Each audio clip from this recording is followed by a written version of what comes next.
ang beauty para siyang regalo from God, okay? Regalo na pinapahalagahan mo, ipinagpapasalamat mo, at iniingatan mo, okay? Kasi dito sa mundo, walang permanent dito sa mundo. Lahat dito temporary habang nandito tayo sa mundo. So if isa ka sa nabigyan ng beauty is matuto kang magpasalamat, magkaroon ng gratitude, at magkaroon ng humility. Okay? Kasi laging tatandaan guys, meron at merong mas maganda sa'yo, meron at merong mas matangkad sa'yo, meron at merong mas mayaman sa'yo, meron at merong mas hihigit sa'yo. Okay? So that's the reality that meron at merong mas better sa'yo, mas attractive, mas sexy. Pero if you are given kasi a gift, okay, whether it's beauty, intelligence, or skills, okay, talents, is matuto kang maging grateful kung ano man yung binigay sa'yo. And yon yung para maging positive yung aura is to be humility. Humility is very, very important.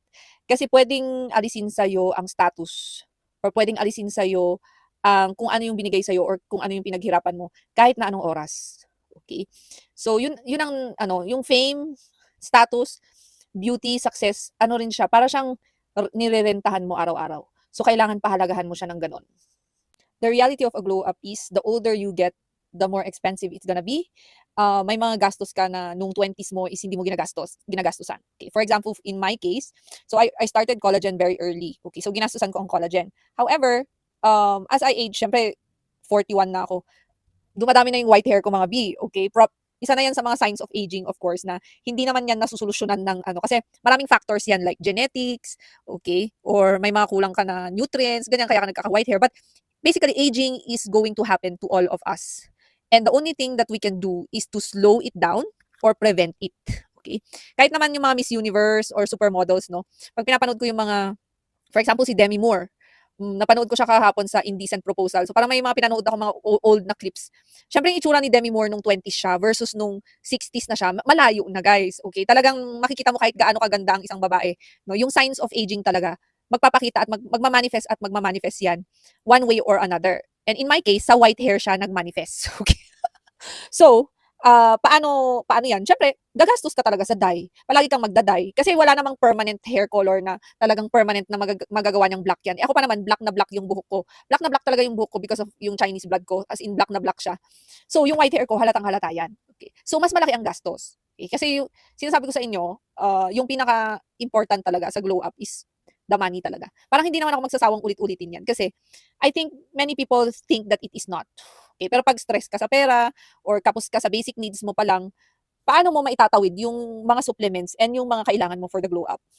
Yun, okay? Although there are practical ways to be able to do it, okay? Pero iba pa rin talaga 'pag hindi mo problema ang pera, okay? Yun yung gusto kong sabihin sa inyo. Ang pagpapaganda parang pagnenegosyo din 'yan, okay? Dapat hindi ka takot mag-risk, okay? Kasi 'pag bumibili tayo ng products, may risk na baka hindi gumana or may risk na baka ma-disappoint tayo, pero gano'n talaga, ang pagpapaganda ay parang negosyo. Kailangan malakas yung loob mo and kailangan hindi ka kuripot, mamuhunan. Kasi ang pagpapaganda, kagaya ng pagnenegosyo ay may tuition fee po, okay? So, may tuition fee kasi kailangan sumubok ka ng iba-ibang sabon, kailangan, um kailangan allot ka ng monthly budget, weekly budget para sa pagpapaganda. Okay, like ako ngayon, meron akong mga tumutubong pimples, so may acne scars. So para ma-prevent ko yung acne, para ma-solve ko yung acne scars, kailangan kong bumili ng iba-ibang products, mag-trial and error ng iba-ibang products na nakaka-help mag-minimize or mag-alis ng acne scars. So talagang gagastos ka, okay? Parang sa sabon 'yan. Hindi lang naman bago mo mahanap yung sabon na hihiyang sa'yo, kailangan sumubok ka muna ng maraming sabon. So gano'n din kasi sa sa negosyo, 'di ba? Minsan yung first try mo na negosyo, hindi 'yon yung swak, okay? Susubok ka ulit, susubok at susubok ka ulit, see? So, um, gano'n gano'n talaga, gagastos ka talaga tapos minsan madi-disappoint ka pa sa, binili mo kasi hindi siya nag-work, okay? Kasi minsan may mga nababasa ako na, "Ay, ilang weeks ko na ginagamit," gano'n, gano'n. Eh, minsan hindi lang naman weeks, minsan more than that pa ang kailangan mong gugulin, okay? Especially for, yung mga scar removal, yung mga ganyan, matagal 'yan, okay? Tiyagaan talaga 'yan. Tapos talagang hahanapin mo yung product na hindi nakakasunog ng balat naman, okay? So, yun. Sa glow up, hindi lang kasi pera ang importante, importante din ang oras. Yung meron kang oras para sa sarili mo, may oras ka para mag-exercise, may oras ka para mag-relax, may oras ka para mag-meditate, okay? Kumbaga may oras kang pag-skincare, oras. And time is money, okay? So may mga kilala ako na wala silang oras kasi busy sila sa work. So nag-a-avail sila ng mga services na kunwari yung pedicure and manicure home service, okay? Or meron yung mga home service na pakulot, ganyan, okay? Kasi wala na silang time lumabas, so tatawag na lang sila ng home service. Or meron yung mga hindi marunong mag-lashes, so nag-a-avail sila ng mga services na mag-lash extension, okay? So, sa glow up, ang pinaka-important is time and money. Magkaano kasi yung dalawang yan, parang 1 plus 1 equals 2. Pag wala ka nung isa, mag-overcompensate ka sa isa. Ganun siya. How do I manage my time given na I'm doing multiple jobs as an affiliate, a content creator, an ESL teacher, and I also have my own personal development. So kita nyo yan, the date is Feb 4 today, time check 4:18 p.m. And this is a post that I will schedule for Feb 5, okay? Meaning, ang ginagawa ko at ng ibang creators is to film in advance, okay? So magfi-film na kami in advance para hindi kami nakatingin sa telepono namin 24 hours, okay? Kasi guys, sinasabi ko sa inyo, maraming creators, meron kaming work or meron kaming ibang negosyo na kailangan pagtuunan ng pansin.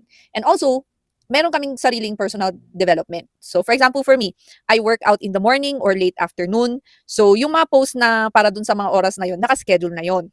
Now, why am I telling that you should do things in advance? Okay?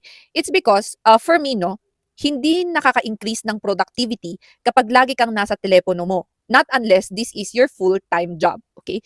If your full-time job is social media, okay, you're as SMM, okay, you are a content creator, you're an influencer, you're an artista. But even for artistas, honestly, they have VAs or SMM to handle their social media accounts, okay? Hindi na nga sila nagla-login kung minsan. Meron na silang taga-post para diyan. It increases productivity kasi. So yung oras na dapat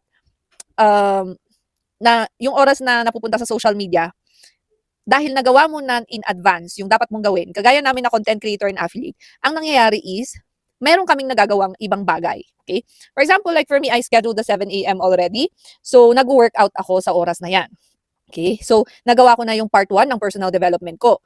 Tapos, yung mga panggabi guys, nakaschedule na rin siya. Kasi may klase ako ng gabi. So, meron akong kliyente ng gabi. So, yun ang importance kasi ng doing things in advance. Okay? Many people kasi, they are doom scrolling sa social media na, ay, si ano, si ganyan, si ganyan. Hanggang nakichismis na kayo sa social media, hindi na namalayan, naubos na yung araw nyo, kaka-doom scroll sa FYP. This is why yung mga big affiliate na fina-follow ko, sabi nila, huwag kayong magsuscroll, mag-focus kayo sa paggawa ng video, kasi dun sa video kayo kikita. Okay? Wala kayong kikitain sa scrolling. And yung mindset ko kasi is always on the business side. Okay? Ganun ako laging mag-isip, kailangan sa business side of things, sa kapirahan side of things tayo. Kaya ganyan ako advance ako gumawa ng videos. Tapos, kung magbibiyahe kami, ganun din, nakaschedule na yung mga yan. And even mga videos, just in case may emergency, nasa drafts na yan. Okay? Kasi, mahirap yung nabubuhay ka para lang sa TikTok. I love this app, this platform, I love this platform, but I do not live for social media. Okay? So, part lang to ng buhay ko. Hindi ko buhay ang social media. Okay? Nagnenegosyo lang kami dito. We're just creating content and of course, generating our own income. At yun na nga ang napansin ko sa mga foreign students ko from different countries, especially China, is they have laser-like focus. So alam nila yung kung anong gagawin nila sa isang araw and they try to minimize distractions at all costs. Na siya namang pinapractice ko ngayon. Kumbaga meron ako kaming to-do list. Sa bawat araw, meron kaming to-do list so that we can manage our time. Especially if you are a freelancer like me and you work multiple jobs in one day, meaning like ako, magtuturo pa ako ng gabi or umaga or hapon, and then isisingit ko pa lahat ng affiliate contents ko, okay, and content creation. So, hindi siya madali kasi bukod doon, meron pa akong personal time for my improvement, whether it's reading books, exercising, which are non-negotiables. And then, of course, skincare. Okay? So, pagalingan mag-manage ng time when it comes to a glow up. And of course, yung nakatulong din sa mga students ko is they are financially stable. Okay? Which is yung goal naman ng karamihan sa atin. They are financially stable, they are financially capable. So, madali sa kanilang mag-navigate through the world na hindi kinakapos ng pambili ng skincare and supplements. Kung may focus ka, hindi ka mapapariwara dun sa goal mo. Kung alam mo yung gusto mong ma-achieve sa buhay. Okay? Whether it's a glow up or sa finances. Especially sa glow up. Hindi rin naman siya madali. Kasi akala ng iba, pag na-achieve na nila yung kunwari isang bote ng glutathione, is akala nila okay na yun. Hindi nila alam, continuous ang gastos. Hindi natatapos ang gastos Hindi matatapos ang gastos ng glow up hanggang sa nandito ka sa planet Earth. Is gagastos ka ng gagastos talaga. Okay. So, napaka-important ng pera. Money. Money is so important. So, if you are someone na wala ka sa focus, hindi ka goal-driven, kung ano-anong focus mo, love, okay, ganon, wala. Paano mo masusustain yung lifestyle mo? Paano mo masusustain yung mga gusto mong bilhin? And honestly ha, pamahal ng mga ano ngayon, ang mga glutathione and collagen ngayon. Dati nakakabili pa ako ng made in Japan na collagen ng mga 800, 900. Ngayon 1,000 to 1,400 ang isang pouch ng collagen na galing sa Japan. So ganun siya, ganun ang presyo niya. And you need to maintain that for a very long period of time. Okay? So kung ikaw yung babae na, ay, focus tayo sa love, landi-landi tayo, ganun. Wala, mahirapan ka sa glow up. I think the beauty podcast is not for you. Because the beauty podcast is for empowered women. This is for women who loves career, who are ambitious, who loves beauty and fashion, para doon ang beauty podcast, guys. And of course, this is an affiliate account. I'm just reminding the followers, this is an affiliate account to begin with. So ako kasi, alam ko ang focus ko. Okay, sinisingit-singit ko na nga lang tumulong sa inyo eh. Hindi nyo pa seryosohin. Ang dami kong natututunan sa mga students ko. At una na dyan ay kung hindi nila ikaka-improve, ay hindi sila mag-i-invest ng oras. Okay? I remember yung Spanish student ko, na student ko pa rin hanggang ngayon. Tinatanong ko siya, anong ginagawa niya sa free time niya? So, she works sa customs ng Spain. And then, sabi nga niya na she's doing dancing, she's learning English. Okay? Meron rin siyang mga courses na tinitake para ma-improve niya ang sarili niya. Kumbaga, she improves herself holistically. And doon ako mas lalong na-inspire and pinupush ko yung sarili ko, na-improve pa yung sarili ko, even more than what I have done over the past year. So, ang laki ng improvement ko in terms of the physical aspects, at saka sa aura, pero ini-improve ko pa rin ang sarili ko pagdating sa financial aspects, pagdating sa knowledge, sa skills. Kasi ang selling kasi, skills kasi siya. So, hindi lang naman kasi puro ganda lahat. Kailangan mo talagang i-improve yung ibang bagay and then may improve mo yung physical. Kasi sinasabi ko sa inyo, sa mundo ngayon, marami talagang maganda. Okay? Napakadaming magandang babae, lalo sa abroad, lalo sa Europe. Ang gaganda ng mga Europeans, sinasabi ko sa inyo, talagang Barbie doll kung Barbie doll. Pero nag-invest pa sila sa education, yung iba may PhD pa. Okay, so hangga't kaya mong improve ang sarili mo, improve mo ang sarili mo. Okay? Pati yung character mo rin, pati yung behavior mo, which is nagawa ko din siyang i-improve. Okay? So ang self-improvement, guys, hindi siya natatapos. That's the truth. Kaming mga content creator, wala kaming pakialam sa love life ng mga followers namin. The same is true as I don't even post personal stuff here on my account. Okay.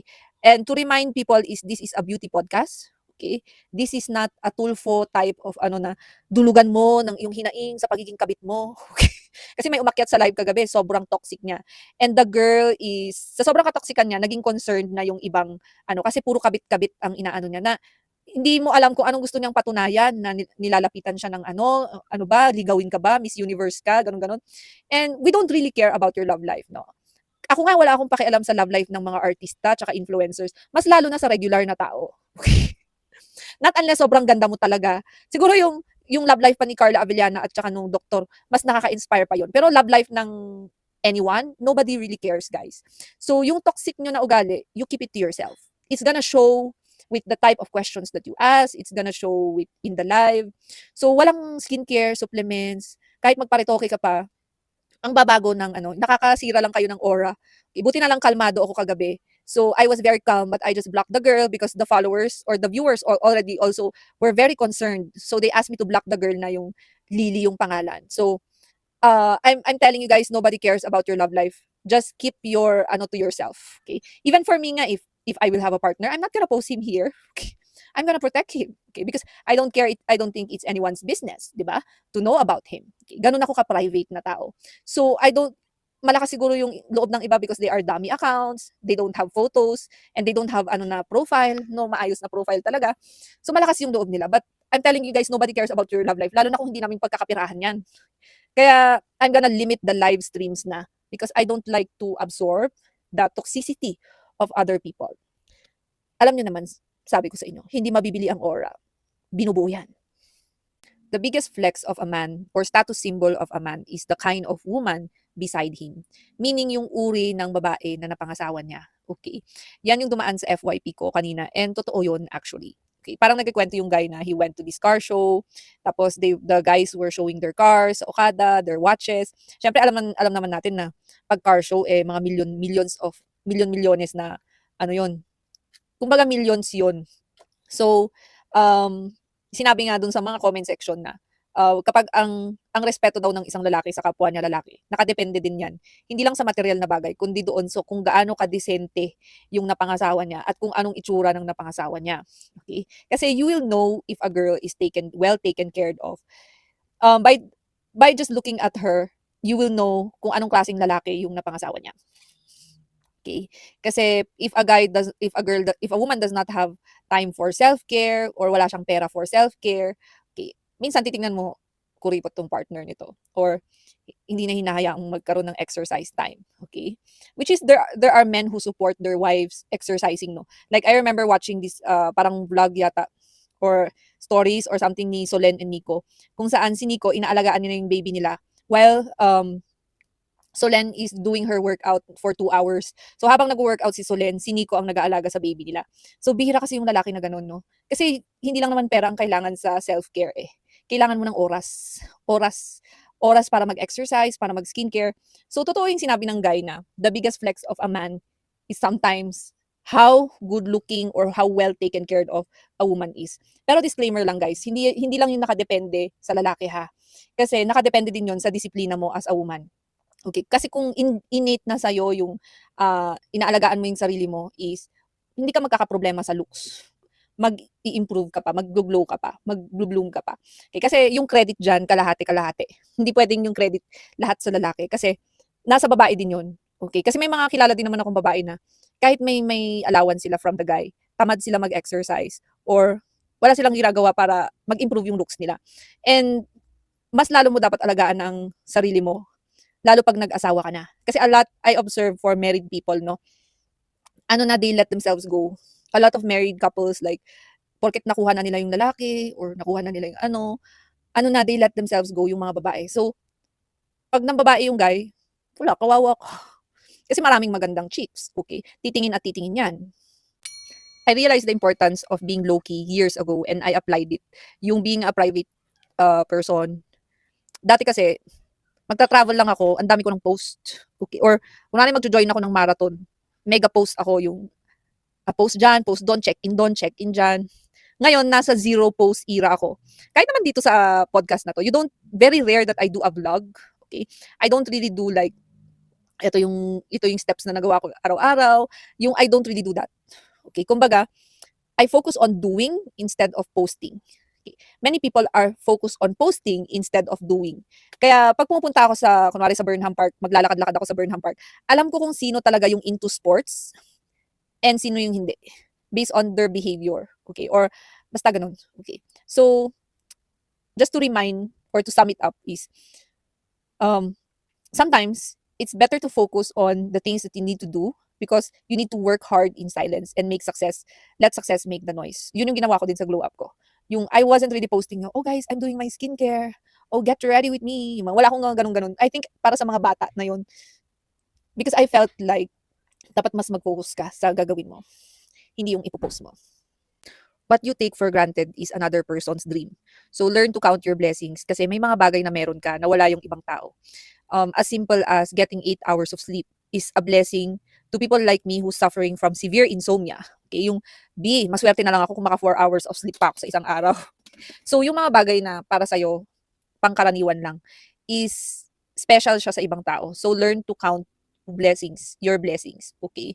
Minsan kasi dito sa social media, nabubulag tayo sa mga nakikita natin dahil nakikita natin ang highlight reel. Ay, ang ganda naman ni Nicole. Siguro wala siyang problema. Kasi nasa kanya na lahat. Okay? Or, "Uy, ang ano naman, ang yaman naman ni Heart. Okay. Siguro wala siyang problema. Kasi marami siyang pera, 'di ba? Madalas kasi we are being blinded by the highlight reel that we see here on social media and we take for granted the small blessings that we get from God or the universe. But yung mga maliliit na bagay na yun, be blessing yun para sa ibang tao. Like for me, alam niyo ba nagpe-pray ako everyday na maka 8 hours of sleep ako. Yung ang tagal ko na kasing hindi nararanasan yung 8 hours of sleep na yan. Although hindi halata sa itsura ko na hindi ako natutulog. Pero yung sa eye bags ko halata na. Is, the struggle is real everyday. And sabi ko sa sarili ko, ang swerte naman ng mga tao na nakakatulog ng 8 hours. Sana all, 'di ba? So lagi niyong tatandaan kahit gaano kayaman, kahit gaano kaganda, kahit gaano ka-blooming ang isang tao, hindi niyo alam kung anong pinagdadaanan niya sa likod ng camera. So choose to be kind and spread kindness because you don't really know what happens behind the scenes. No matter how perfect, the life of someone is on social media, you don't know what they're going through in real life.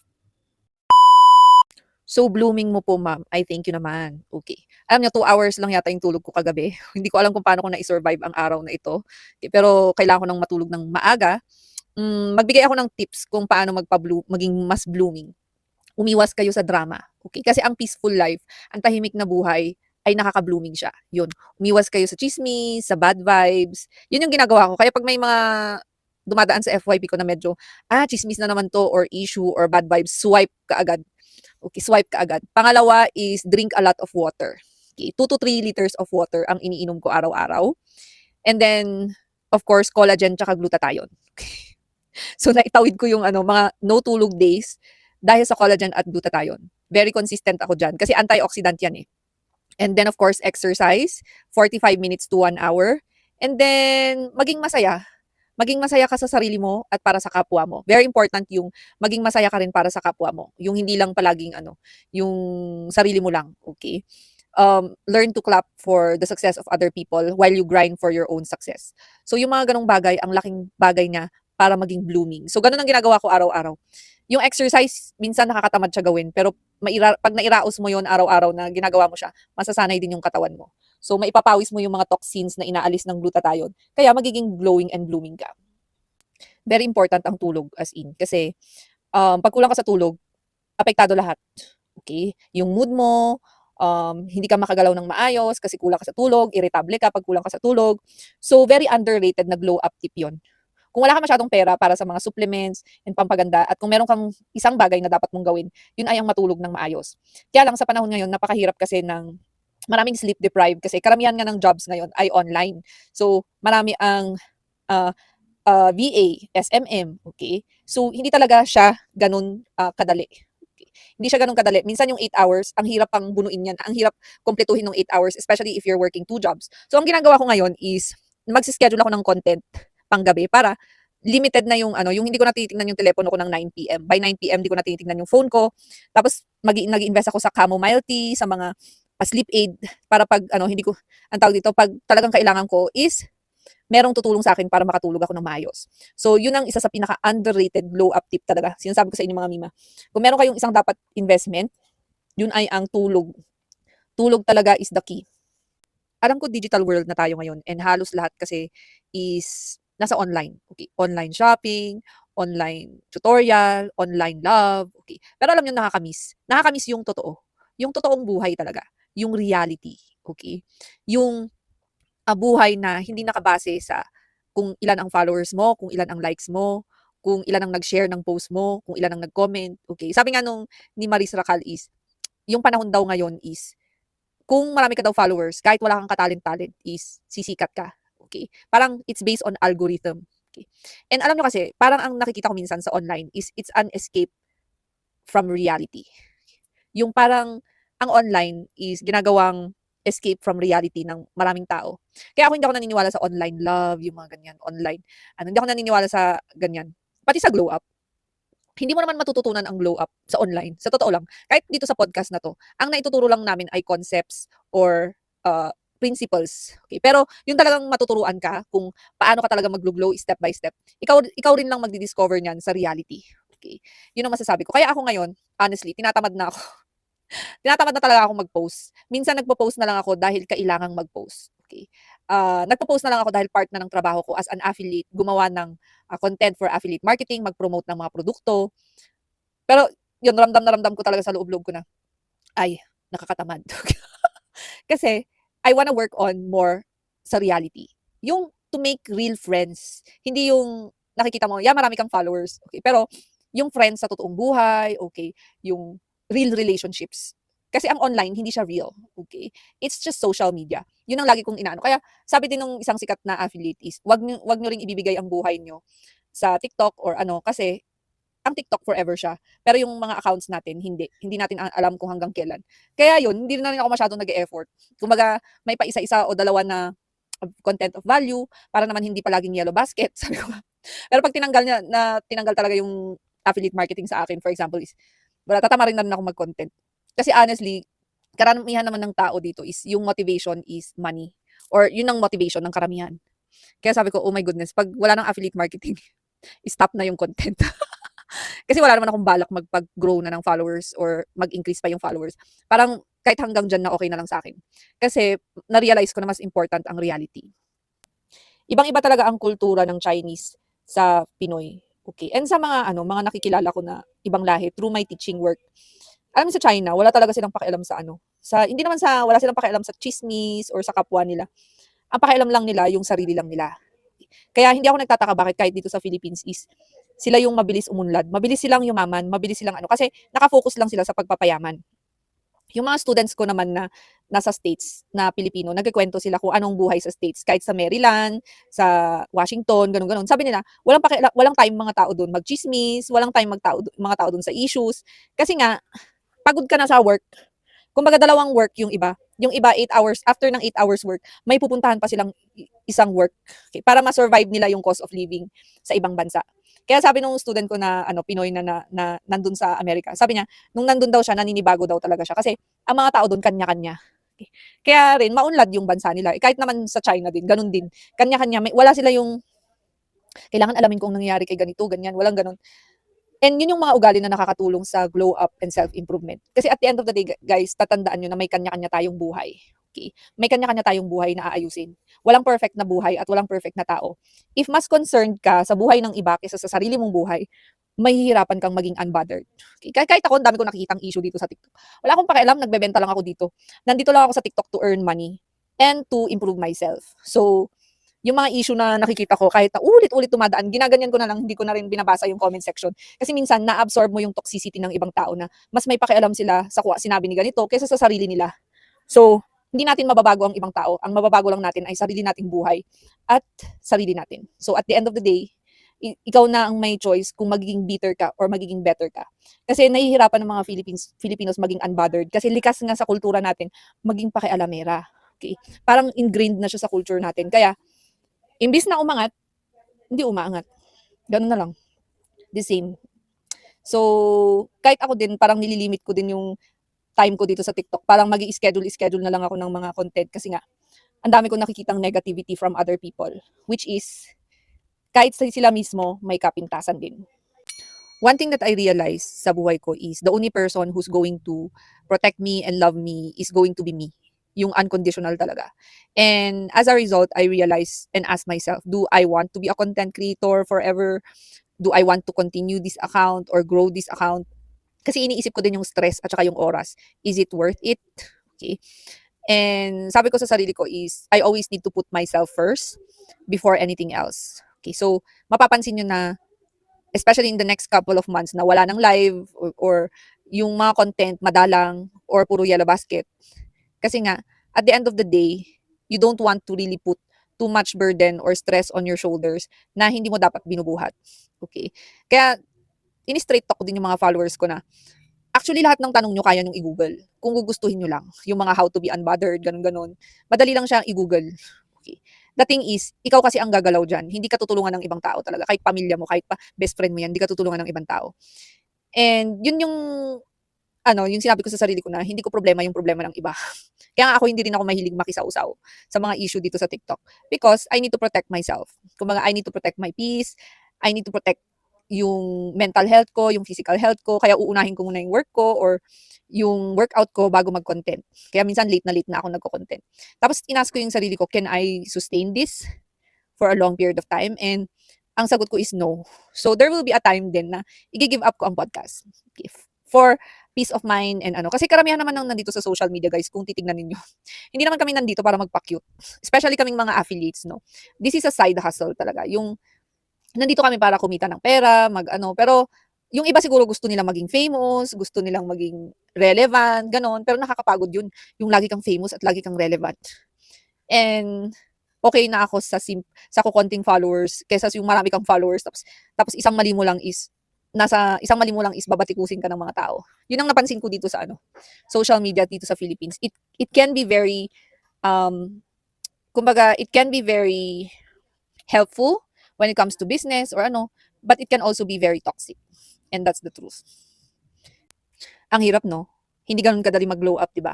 Okay, kasi hindi lang naman yung balat mo at yung itsura mo yung babaguhin mo. Babaguhin mo lahat pati ugali mo, 'di ba? So minsan may mga nagtatanong how to be unbothered, how to be ano. Kung sabihin ko ba sa inyo, the question is, kaya niyo bang gawin? Okay? Kasi iba yung tinatanong mo, kahit tanungin mo si ChatGPT, how to be unbothered, how to do a glow up, how to do like this, how to do like that. The question is, kaya mo bang gawin? Okay? Kasi magkakatalo na yan sa execution. Okay? Um, Meron ako napanood na podcast na sabi niya, lahat na daw ng information nandito na sa mundo. Kahit isang Google search mo pa lang, masasagot na yung tanong mo. The question is, kaya mo bang gawin kung ano yung na-search mo sa Google? Kung anong sinabi ni ChatGPT or anong sinabi ng ibang tao. Okay? Kasi sa execution talaga, nagkakatalo. Kahit sa glow up. Okay, bakit? Wala naman kasing iisang way para mag-glow ka.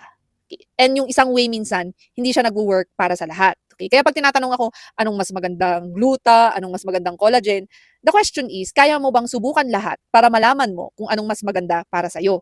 Kasi sisi, magkaiba tayo ng katawan. So pag sinabi ko mas maganda sa akin ng New White, tapos chinek out mo, tapos bumili ka rin ng ibang brand, tapos hindi ka nasiyahan sa sinabi ko, kasalanan ko ba yon?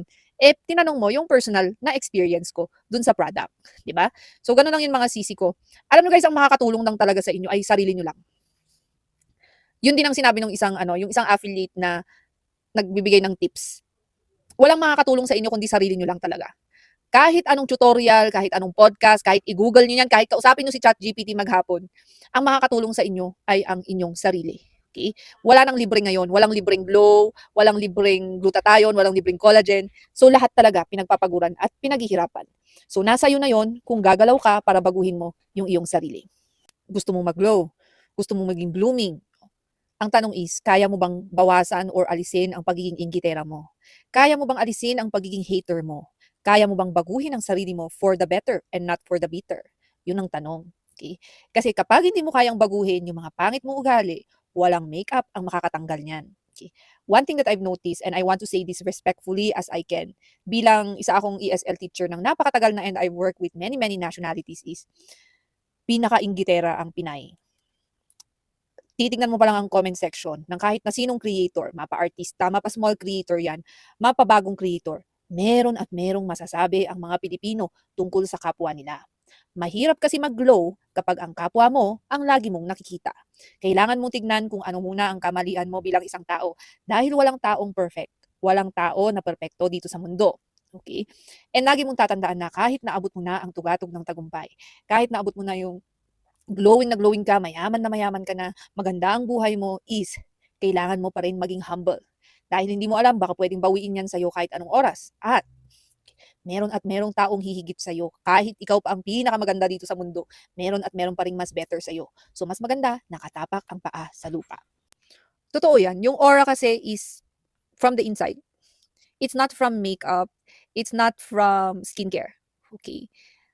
I think nung na-notice nung mga tao na bakit mas fresh ako ngayon, bakit mas blooming ako, anong nabago sa aura ko is because kalmado kasi ako, mas kalmado ako. I let go of control. Hindi ko ma-please lahat ng tao. Okay? I let go of the fact that I cannot please everybody. Kahit na maabot ko yung level of freshness physically na todo-todo. Kasi ang layo na rin ng linaw ko compared sa 2024. Kahit maabot ko yung freshness na todo-todo, meron at merong mga babae or lalaki na hindi magagandahan sa akin. And that is okay. Okay? That's fine. And ang natutunan ko is to work on myself, yung inner self ko. That's why when I respond to bashers, or I don't even respond anymore, I just block them off kasi they have negative energy. Ano na ako, nai-practice ko na kasi siya. So, yung aura ko is magaan. Okay? Magaan siya. Kasi hindi na ako patola, kagaya ng dati na pinapatulan ko lahat. And this is what many women don't understand. You can have the best skincare in the world. You can even have the best makeup. Pero pag pangit yung ugali mo, makikita talaga siya. It's gonna show. It's gonna show. People will not approach you. People will not like you. Ako nga pulbos-pulbos lang ako, hindi pa ako nagpa-foundation. May tigyawat pa ako niyan, but I feel good about myself because I work on my inner self, not just my outer self. Kumbaga, matutulog ako na may peace of mind, na wala akong nasaktang tao or wala akong naagrabyadong tao. Yun yung kaya ang gaan ng aura ko. And kahit ako nakikita ko siya sa camera na, ay ang gaan ng aura ko, ang gaan ng aura ko now. Hindi siya nanggaling sa glutathione, hindi siya nanggaling sa collagen. Kasi nanggagaling siya sa inner glow na tinatawag natin. And yun yung hindi magets-gets ng madaming babae. at halos hindi kayang gawin ng maraming babae. Kasi maraming ang babae may pagka-inggitera at saka may pagka-mahadera, yung hindi nila maiwasan yung bibig nila na yung hindi nila maialis-alis yung ugali nila na mag-bad comment, mambash, gano'n. Yung gano'n pa nga lang or yung kung ayaw mo yung isang tao, 'di ba, 'wag mo nang panuurin. If you don't like a person, don't watch the person. Save yourself the watch time and just don't watch the person. Kasi ako, if I don't like somebody, I don't follow them, you know, or I just mind my own business. That's it. I don't know why for some people it's so difficult for them to do that. Na ayaw mo yung isang tao, eh, bakit mo siya pinapanood? Pupunta ka pa sa live niya, magba-bad comment ka pa. Sinong pinahirapan mo? Sarili mo. Gumawa ka pa ng dummy account. O, 'di ba? So, yun lang. So, sa mga ladies talaga, ayusin niyo yung bawas-bawasan niyo yung pagiging inggitera niyo, yung pagiging hater ninyo. Kasi maraming ganyan talaga. Kahit anong makeup guys, hindi matatakpan yan. A lot of women forget na ang aura ay hindi nakukuha sa skincare at supplements. It's actually changing who you are and your character and fixing your flaws. And yun ang pinakamahirap na part. Kasi maraming babae ang hindi nila mabago ang kanilang sarili. Doon sa live ko may nagsabi sa akin na ibang-iba ang aura mo ngayon kasi you are less abrasive kapag magsalita ka, mas humble ka, um, mas magaan and light yung aura mo ngayon. Okay. And totoo yun kasi binago ko yung sarili ko. Even to how I respond to my haters o yung mga taong may ayaw sa akin. Doon sa live ko kanina may nagsabi sa akin na, um, nagtuturo ka ng kung paano maging fresh, eh ikaw nga hindi ka fresh, LOL. If it was the old me, siguro sasagutin ko siya or papatulan ko siya. Pero ang ginawa ko is tumahimik ako and I just block the person. Meaning, I just block her negative energy. Kasi the more na pinapatulan mo ang mga bashers or mga haters or mga taong may ayaw sa'yo, is the more na natutuwa sila because you're giving them your time and your energy. Okay? So, ang ano kasi dyan guys is, hindi mo makokontrol kung ano ang sasabihin ng ibang tao sa'yo. Hindi mo makokontrol kung ano ang tingin nila sa'yo. Ang makokontrol mo lang is yung tingin mo sa sarili mo and yung sarili mong actions. And yun ang hindi kayang gawin ng maraming babae, is to change their bad ways. Kapag inggitera ka, magpapakita yan kahit sa live. Even if nakikita mo na, sige, username lang naman to, wala namang picture, magbabad comment ako kay Florian. Okay. Kahit na hindi ka nakikita ng ibang tao sa tingin mo, yung energy mo, yung bad energy mo, dahil sa sinabi mo, is na-absorb mo siya. So, bumabalik siya sa'yo. Ganun lang yon. So, if you're a hater or a basher, yung bad energy is nagsa-circulate lang yan sa'yo. See? So, ganun din lang, yung you really have to fix who you are. Kasi walang skincare, walang supplement ang magtatanggal sa ugali ng pagiging inggitera at pagiging masamang tao. So, sarili mo talaga yung gagawa nun. See? So, many women kasi they forget that yes, skincare helps and supplements help and even plastic surgery help and a nice outfit would help. But if you are a terrible person, if you are, you know, someone who goes online and throws hate on other people, it's gonna go back on you. Babalik at babalik yung energy, bad energy mo sa'yo. Ako, ang dami kong issue na nakikita dito sa TikTok. Mga copycat issue, kung ano-anong issue. Pero hindi ako nagko-comment or hindi ako nagpapass ng judgment dun sa mga tao na ano, because it's not something that I should, o kung it's not something na dapat kong pakialaman. Because I have my own life and my own business to do. So, yun ang mai-share ko sa inyo guys. Ang muka, kaya mong palitan yan. Pero ang ugali, maipapakita pa rin yan sa pagmumukha mo. Yung energy na lumalabas sa'yo, yun ang pagkatao mo. So, hindi siya nabibili talaga. Meron ba talaga yung tao na madaling makontento sa sarili niya? Okay. I think kasi ang tao, especially mga babae, walang kakontentuhan yan. Okay. So, kaya nga nauso yung plastic surgery, yung retoke, yung fillers, botox, whatever, procedures. Kasi minsan, kahit naabot mo na yung Barbie levels ng ganda, hindi ka pa rin, may times talaga na hindi ka nagagandahan sa sarili mo. Okay? For whatever reason talaga. Okay? Like ako minsan, kahit na sinasabihan ako na GGSS or gandang-ganda sa sarili, there are times naman na napapangitan ako sa sarili ko. Yung parang, ay ano ba yan? Ang laki ang dark ng eye bags at saka yung tigyawat, oh. Dalawa na yung tigyawat ko. Kaya for the depression na ang kahantungan ko nito. So, some people would think na everything is perfect, you know, yung makokontento ka na lang, madali ka nang makontento or happy ka na talaga sa self mo. But honestly, kahit gaano ka kaganda, meron kang insecurity. Sabi nga ni Dr. Vicky Bello is, sa tagal-tagal daw niya working with artistas, you know, is wala pa daw siyang na-meet na artista na walang insecurity. Kasi kung wala silang insecurities or wala silang ano sa katawan, is wala na daw pupunta sa kanya. Meaning, lahat sila may imperfections or ayaw sa katawan nila. And sometimes, ganun din tayo na regular na tao, you know? Ako nga GGSS na ako eh.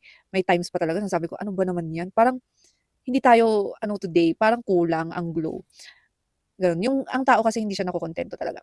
There are days and times na you're not gonna be happy with yourself. And okay lang 'yun. It's a phase, okay? Kasi hindi rin naman normal yung GGSS ka sa sarili mo araw-araw.